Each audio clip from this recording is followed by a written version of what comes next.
Uma das grandes diferenças que se percebe entre os Estados Unidos e o Brasil é a questão da identidade. Enquanto aqui no Brasil você é obrigado a cadastrar-se, a fazer a sua identidade e, mais que isso, a usar sua identidade toda vez que sai à rua, lá nos Estados Unidos o governo é impedido de te forçar a se identificar por provisão constitucional. A menos que você seja explicitamente acusado de um crime com evidências probatórias contra você para justificar uma investigação, em nenhuma situação você pode ser obrigado a se identificar para o governo. Porque é óbvio que a capacidade de identificar um cidadão é mais uma arma na mão do já poderoso governo. Os Founding Fathers americanos tomaram o cuidado de proibir o governo de proceder à identificação compulsória do povo, obrigatória. Não pode haver uma identidade como nós temos aqui no Brasil. Com exceção do direito de dirigir e alguns condados em que você precisa se registrar para votar, em nenhuma outra interação com o governo você pode ser requerido a se cadastrar e se identificar. Pelo mesmo motivo, não há uma identidade única como existe aqui no Brasil, nem identidade, nem CPF, nem nada. Se você se inscrever na Previdência Pública de lá, o INSS de lá, você vai receber um número de Previdência Social. Esse é o número mais universal que existe lá, mas ainda assim é voluntário, não é obrigatório. Lógico, os Estados Unidos estão longe de ser uma região libertária ou anarcocapitalista, o Estado ainda é opressor e pior, tem crescido como é padrão em qualquer Estado, mas é curioso notar como estamos a quilômetros de distância da liberdade que desfrutam os americanos. O fato da maior parte das pessoas aqui no Brasil não ver nem problema em haver uma identidade estatal e precisar mostrar ela para praticamente qualquer coisa, só mostra o quão conformado o gado brasileiro é em ser escravizado pelo governo. Antes de continuarmos o vídeo, aproveite para curtir e se inscrever na página. Clique no sininho para ser avisado de novos vídeos. Como será a identidade no Ancapistão?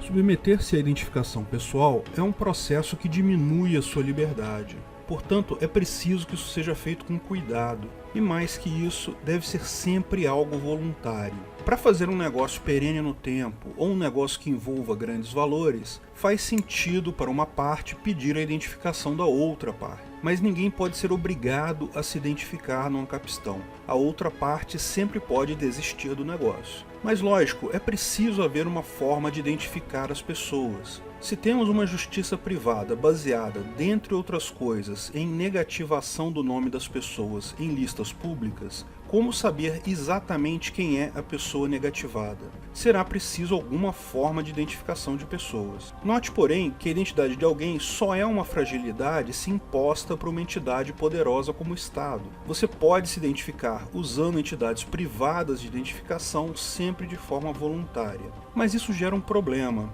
Como garantir a unicidade da identidade? Unicidade significa a garantia de que uma pessoa só tem uma identidade, bem como que uma identidade só está ligada a exatamente uma pessoa. Se uma pessoa obtém uma identidade em uma empresa de identificação, em seguida comete um crime manchando essa identidade numa lista pública, para evitar problemas, ela obtém uma nova identidade com uma nova empresa e não sofreria, portanto, nenhuma das penalidades associadas ao primeiro processo, porque consegue apresentar uma nova identidade que não consta em nenhuma lista pública. Apenas pessoas que a conhecessem pessoalmente poderiam aplicar boicote. Evidente que isso seria uma falha séria. Se houvessem centenas de empresas em livre mercado, uma competindo com a outra e, portanto, não compartilhando dados, uma pessoa poderia ter tantas identidades quantas queira e assim cometer tantos crimes quantos queira antes de efetivamente ser punido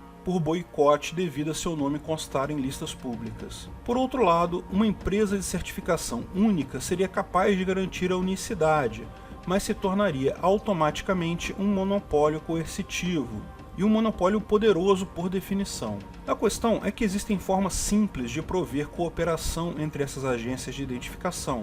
E, de fato, se o serviço prestado por essas agências tiver algum valor econômico, será apenas se cooperarem para manter a unicidade da identidade. É bastante razoável imaginar, porém, que empresas que prestam serviço de identificação para pessoas devem prover também mecanismos para outras empresas identificarem tentativas de quebra da unicidade. Veja, garantir a unicidade é uma coisa difícil. O próprio governo, ao emitir identidade, também é vítima desse ataque. Não é incomum ataques desse tipo, de criação de uma identidade falsa com base numa certidão de nascimento falsa. De fato, existem até casos de ataques que são montados ao longo de muitos anos, posto que é um ataque altamente lucrativo. A pessoa suborna um cartório no interior para emitir uma certidão de nascimento extra para o seu filho, por exemplo. Melhor ainda, 2 ou 3 certidões de nascimento, cada uma com um nome diferente em cartórios diferentes. Quando o garoto chega a uma certa idade, o pai tira identidades distintas para cada certidão de nascimento, em estados diferentes, para não ter conflito de digitais. Tira CPFs também. E em 20 anos você tem uma pessoa com 3 ou 4 nomes diferentes, identidades em estados diferentes, todas elas válidas do ponto de vista legal. Ela pode então abrir contas em brancos, pegar dinheiro emprestado, fazer compra parcelada. A partir daí o céu é o limite. Pode comprar à vontade e dar calote. Uma identidade vai ficar negativada, vai ter um processo judicial contra ela, mas você tem a outra. Esse mesmo tipo de ataque é feito com títulos de eleitor e outros documentos. Embora o governo não seja imune a esse tipo de ataque, fica claro que seria muito mais complexo lidar com esse tipo de problema se não houver uma centralização da unicidade dos dados. Lógico que é impossível ter certeza de como isso vai funcionar exatamente no Ancapistan, mas pode-se imaginar algumas possibilidades. Uma delas é acabar se estabelecendo um monopólio de fato. Hoje, ao fazer negócios internacionais, é muito comum pedirem o seu DUNS.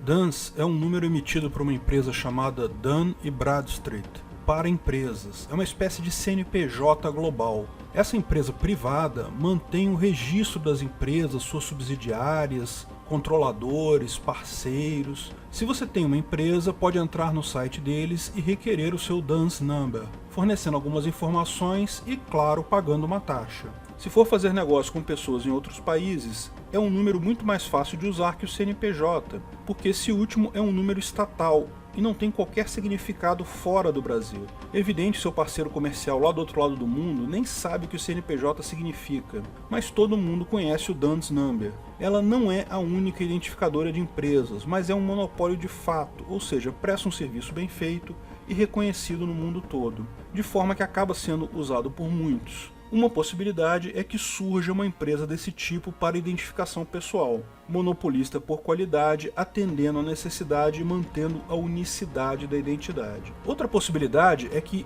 as principais empresas de identificação tenham acordos de revisão mútua de base de dados para evitar quebra de unicidade. Veja, o trabalho de uma empresa de identidade consiste em medir parâmetros físicos seus para garantir que você existe e que sua identidade já não está no banco de dados. Isso até pode ser feito à distância, mas com a tecnologia atual existem várias fraudes possíveis. Para evitar fraudes, pelo menos com a tecnologia atual, precisa ser feito fisicamente. Ou seja, essa empresa precisa ter um escritório onde as pessoas vão lá tirar suas identidades. Pode ser que exista uma empresa monopolista por mérito que detém apenas o banco de dados de informação e credencie agências de informação a usar esse banco de dados, que serão outras empresas que vão coletar os dados e usar esse grande banco de dados de identificação.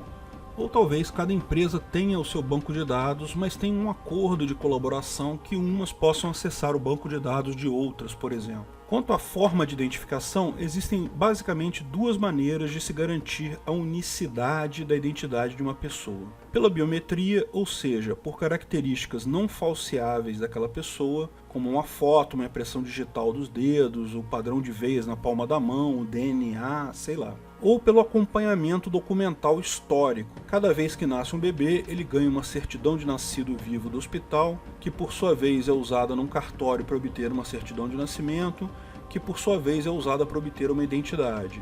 Essa segunda forma é a mais usada por governos hoje, porém possui uma fragilidade intrínseca que é, se qualquer um desses nodos do processo for adulterado, for fraudado, quebra-se a unicidade. Como explicamos, um pai pode usar a mesma declaração de nascimento vivo em vários cartórios para gerar várias certidões de nascimento, ou pode corromper o cara do cartório, ou pode corromper o médico, enfim, é um processo complicado mesmo hoje quando feito por uma organização única, coercitiva, monopolista. Imagino que, no Ancapistão, seria muito pouco provável o uso desse segundo método, porque você não pode estabelecer uma trilha documental se ninguém pode ser forçado a nada, coagido a emitir documento algum. Ninguém pode forçar o hospital a emitir certidões de nascidos vivos, por exemplo. Portanto, me parece claro que, em última análise, estaríamos restritos a mecanismos biométricos. Hoje já existe tecnologia para captura da face para identificação facial que são bastante sofisticados. Os celulares e notebooks que permitem isso possuem câmeras especiais, na verdade 2 câmeras que permitem uma visão tridimensional e, por exemplo, impedem o uso de fotos. Mas eu não gosto da identificação facial porque entendo que você só deve se identificar voluntariamente. Como é difícil andar escondendo a nossa cara, acaba sendo um problema a identificação facial. Mas há outros mecanismos biométricos que podem ser melhores. Outros mecanismos como a captura do padrão de veias na palma da mão, da íris, da retina, reconhecimento de voz, etc. Esses todos também são possíveis, já com a tecnologia atual, imagina-se que isso vai melhorar ao longo do tempo. A questão aqui é, qual tecnologia vai ser a mais simples de ser implementada? Tem um vídeo no canal SafeSource que fala um pouco mais sobre tecnologias biométricas. Note que não é exatamente o que falamos aqui, posto que lá é sobre autenticação, e aqui é sobre garantia de unicidade. Difícil estabelecer qual tecnologia dessas vai prevalecer. Todas elas têm problemas e vantagens, só o mercado vai dizer qual será a prevalente. Mas, se as empresas tiverem mecanismos de compartilhamento da base de dados,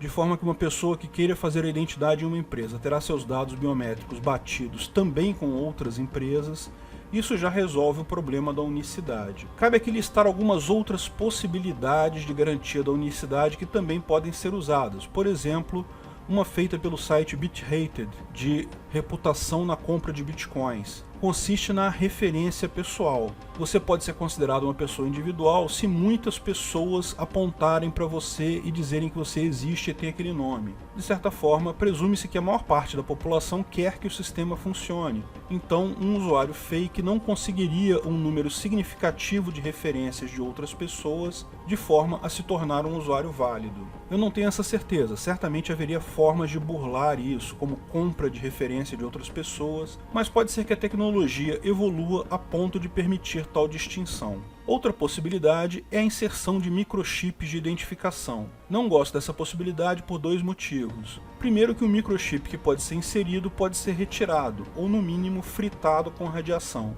Portanto, não há garantia de unicidade muito boa. Além disso, o ideal do mecanismo de identificação é que você seja identificado apenas quando voluntariamente quiser. Não sei se os microchips de identidade permitem isso, ou se poderiam ser hackeados, por exemplo, para identificar uma pessoa independente da vontade dela. Mas, lógico, a tecnologia está evoluindo, quem sabe isso não se torna uma boa solução no futuro. Também vale a pena apontar que o fato de haver empresas privadas que provêm o serviço de identidade permitem serviços bem legais que não teríamos hoje. Por exemplo, o registro de pseudônimos. Eu teria uma segunda identidade como se fosse outra pessoa.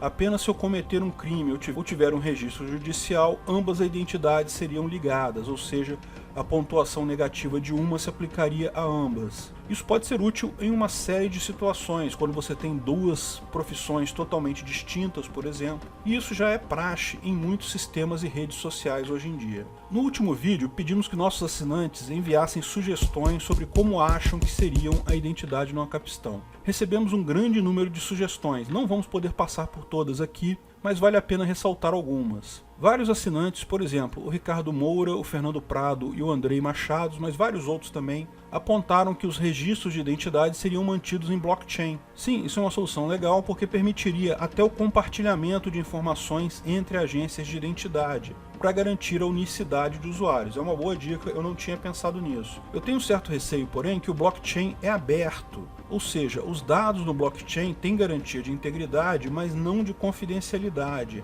Se alguém tiver acesso às informações da sua identidade, poderia se fazer passar por você e isso pode ser um problema. Eu acredito que informação de identidade deve ser secreta. Haveria um contrato seu com a agência de identificação para isso, para garantia de confidencialidade. Mas talvez exista tecnologia para manter essas informações no blockchain e privadas ao mesmo tempo. Não sei te dizer, se isso seria possível. O Sérgio Amaral apontou um outro aspecto importante, que é a transição. Sim, concordo contigo, Sérgio. Eu acredito mesmo que, por inércia, as primeiras empresas de identificação devem seguir o padrão do governo. E só com o tempo, com a competição no mercado e novas soluções surgindo, novas formas e tecnologias aparecerão nesse campo. Certamente haverá um período de transição em que usaríamos ainda identidades muito similares às que usamos hoje no governo. O Clã BR Vlog coloca que é possível que exista um teste de Turing para identificação pessoal. Eu não tenho certeza se eu entendi isso, mas realmente uma coisa possível no futuro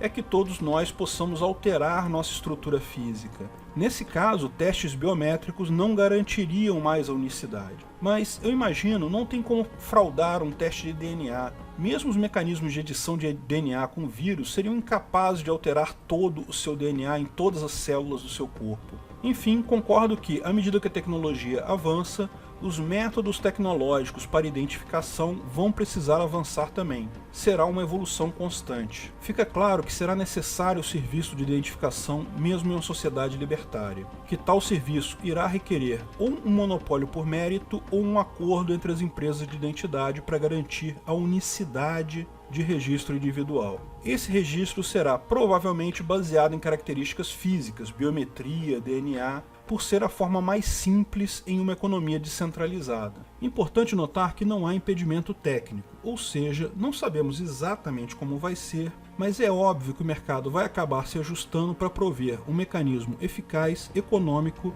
e que ao mesmo tempo preserve a sua privacidade para fornecer esse serviço de identidade. Obrigado por assistir nosso vídeo. Comente abaixo se tiver dúvidas ou sugestões de novos temas.